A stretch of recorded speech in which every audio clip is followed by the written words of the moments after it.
ఆంధ్రప్రదేశ్లో అధికారంలోకి వచ్చిన కూటమి ప్రభుత్వం ఎన్నికల సమయంలో ఇచ్చిన హామీలను ఒక్కొక్కటిగా అమలు చేసుకుంటూ వస్తోంది. ఇప్పటికే పింఛన్ల పెంపు అమలు చేయగా అన్నా క్యాంటీన్లను ఈ నెల 15 నుంచి ప్రారంభించనున్నారు.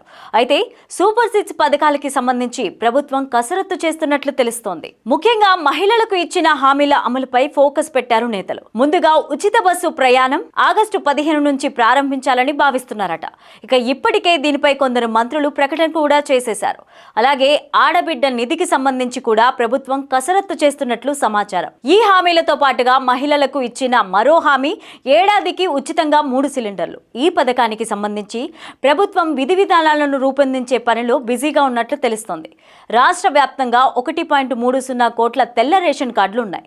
వీటిలో దీపం పథకానికి అర్హులైన వారిని గుర్తించేందుకు అధికారులు కసరత్తు చేస్తున్నట్లు సమాచారం. ఒక ఇంట్లో ఒకటికి మించి గ్యాస్ కనెక్షన్ ఉంటే పథకం వర్తించదని తెలుస్తోంది. విద్యుత్ బిల్, ఆధార్తో లింక్ అయిన ఫోన్ నంబర్, చిరునామా, ధృవీకరణ పత్రాలను పరిశీలించి అర్హులైన వారిని గుర్తించాలని చెబుతున్నారు. ఈ పథకానికి సంబంధించిన అర్హులు మార్గదర్శకాలను రూపొందించే పనిలో ఉన్నారు. ఇక ఇటీవలే ఆంధ్రప్రదేశ్ అసెంబ్లీలో మంత్రి నాదెండ్ల మనోహర్ ఈ 3 సిలిండర్లపై కీలక ప్రకటన చేశారు. రాష్ట్ర ప్రభుత్వం ప్రస్తుతం ఉచిత సిలిండర్లను అందించడం లేదని, 2016-24 వరకు ప్రధానమంత్రి ఉజ్వల యువజనం పథకం కింద ఉన్న వారికి మాత్రమే అందజేస్తుందని చెప్పారు. ఇక కేంద్ర ప్రభుత్వం PMUI పథకం కింద మొదటి ఉచిత LPG కనెక్షన్ సిలిండర్ ఇస్తున్న విషయాన్ని గుర్తు చేశారు ఆయన. అయితే రాష్ట్ర ప్రభుత్వం మహిళలకు ఉచిత గ్యాస్ సిలిండర్లకు కట్టుబడి ఉందని చెప్పారు.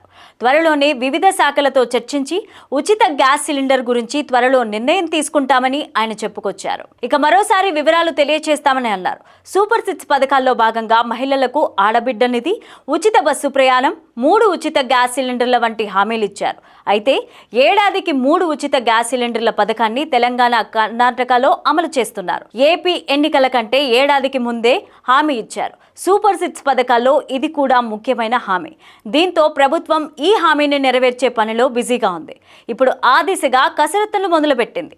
ప్రభుత్వం త్వరలోనే ఈ పథకాన్ని అమలు చేయబోతున్నట్లు తెలుస్తోంది.